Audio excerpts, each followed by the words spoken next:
ఈరోజు సమాజం ఏంటి? తల్లి ధైర్యంగా తన బిడ్డలను గద్దించలేని పరిస్థితి. కళ్ళల్లో నీళ్ళు అట్లాగే కుక్కుకొని, వీడినంటే ఎక్కడికి వెళ్ళిపోతాడో, వీడి మీద చెయ్యెత్తితే నన్ను కొట్టడానికి వాడు ఎక్కడ కాలెత్తుతాడోనని బిక్కు బిక్కుమంటూ తల్లిదండ్రులు భయపడుతున్నారు. ఇంట్లో తండ్రి మాటకు ఒక్క మాటకు లోబడకుండా మందిరానికి వచ్చి రేయింబవళ్ళు పరిచర్య చేస్తే ఆ పరిచర్య దేవుడు అంగీకరిస్తాడా?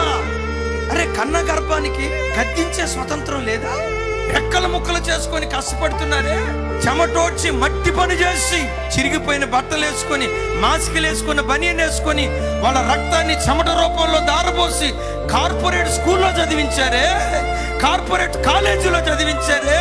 ఓ యవన కుమారుడా, ఒక్క మాట అంటే తండ్రి మీద